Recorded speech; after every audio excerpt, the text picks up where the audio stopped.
Willie D. Live. And those are the things that I find to be disturbing. And though I might have a perspective that is uncommon, everything that I say, I try to live out. So I just got 62 acres in Georgia, and I've invited folks to come on, take 2 acres. We're teaching folks how to have some chickens, have some cows. Is that the Burton plantation? Burton plantation, absolutely. Okay. Yeah. Now here's the thing, Yeah. Marquett. Here's the thing, man. Yeah, everything that you just said, while it does make sense, it absolutely makes sense. People without moral flexibility scares the hell out of me, because in my opinion, as a human being, there has to be some flexibility there. For example, we know that stealing is wrong. Stealing, Yes. taking somebody else's stuff is wrong as hell. That's right.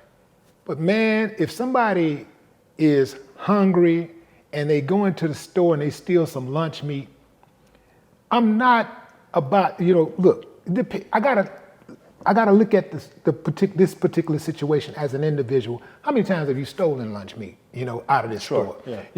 How many times have you been arrested for this same thing? Like, is this your first time doing this? Is your first time doing this? And this the best thing that you could come up with was to steal this lunch meat. Okay, I know that you're a 2-time felon already. Right. And 3 strikes, you're out.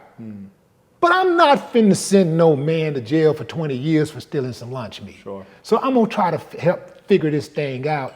And this is part of our job as public officials, right? Yes. It would be part of my job as a public official to try to figure out a reasonable way for this person to maintain, his dignity, right? Absolutely. And it wouldn't be a wise thing to just lock up people every time for every little petty thing, right? That's right. So my thing is this. So the reason why I mentioned that is because I was that child of a single mother of 5. You were stealing. Yeah. Okay. All right. I was that child. And if not, I know my mama got up and worked her butt off. Yes, she made mistakes. Absolutely, Sure. she made some mistakes. She did make some mistakes, a lot of mistakes. But she still continued to work. She got up every day, 5 days a week, and went out there and worked for the HISD. Yes. Right? Raising 5 kids. Yep, she did it. She's to blame. You know what I'm saying? It's her responsibility. Yes. But she could only earn so much money with the education that she had. That's right. Right?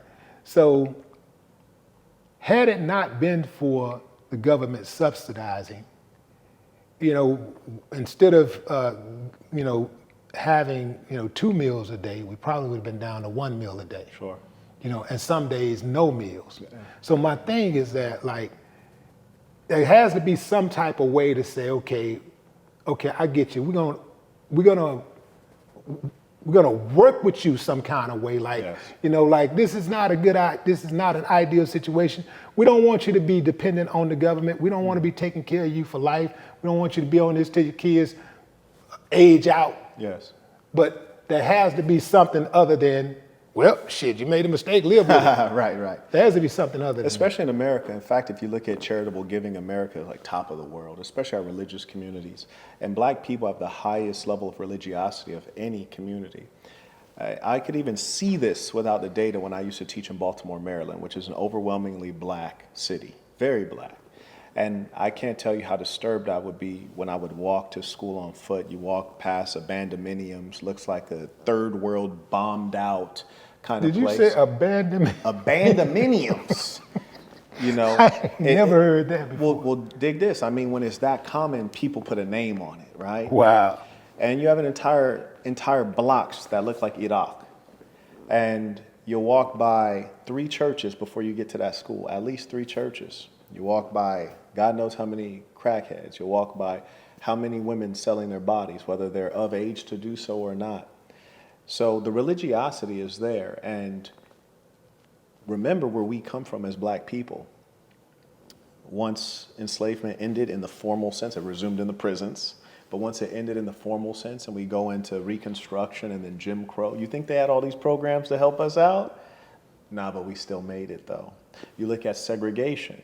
Turns out that the per capita income of black people were better off during segregation for a number of reasons. There's a great article in the LA Times, circa 2008, and the article talked about the fact that during segregation, it forced the black lawyer or the black doctor to live in the same neighborhood as the black janitor, which means that the children of the black janitor could see a real life example of a doctor or an attorney, a professional, someone who's bright, someone who's sophisticated and experienced.